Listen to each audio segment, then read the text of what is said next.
কেবিনেটত আৰু এটা গুৰুত্বপূৰ্ণ সিদ্ধান্ত লোৱা হয়।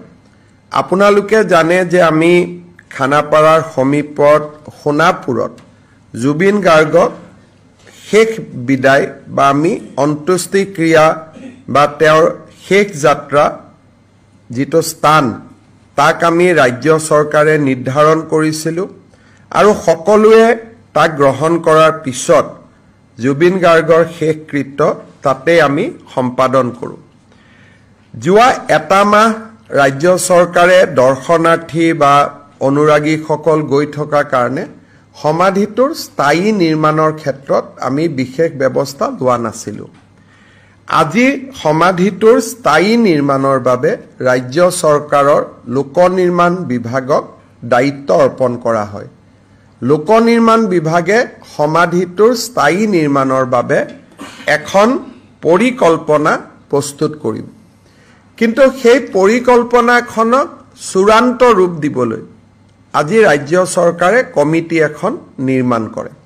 অৰ্থাৎ কেনেকৈ হ'ব তাৰ প্লেনিংটো সেই কমিটিখনে অনুমোদন কৰাৰ পিছতহে ৰাজ্য চৰকাৰে ৰূপায়ণ কৰিব পাৰিব। বিভাগটো হ'ব PWD, কিন্তু কৰিব লাগিব as per direction of this committee.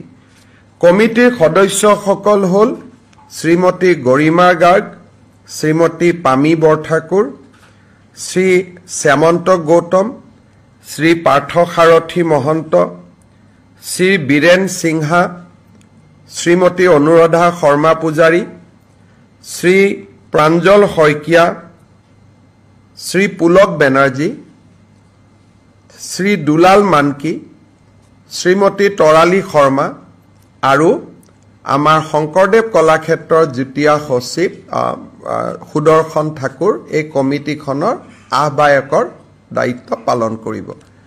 আকৌ এবাৰ ক'ব লাগিব, শ্ৰীমতী গৰিমা গাৰ্গ, পামে বৰঠাকুৰ, শ্যামন্ত গৌতম, পাৰ্থসাৰথী মহন্ত, বীৰেন সিংহা, অনুৰাধা শৰ্মা পূজাৰী, প্ৰাঞ্জল শইকীয়া, পুলক বেনাৰ্জী, দুলাল মানকি, তৰালী শৰ্মা আৰু সুদৰ্শন ঠাকুৰে এই কমিটিখনৰ আহ্বায়ক বা সচিবৰ দায়িত্ব পালন কৰিব। আৰু এই কমিটিখনে যিখন প্লেন বা যিটো আৰ্কিটেকচাৰত অনুমোদন জনাব তাকেই ৰাজ্য চৰকাৰে ৰূপায়ণ কৰিব। আমি ভাবোঁ যে অহা এমাহ বা ডেৰ মাহ বা দুমাহৰ ভিতৰত যদি পৰিকল্পনাখন প্ৰস্তুত হৈ উঠে, লগে লগে আমি সমাধি ক্ষেত্ৰৰ স্থায়ী নিৰ্মাণৰ বাবে আমি আগুৱাই যাব পাৰিম।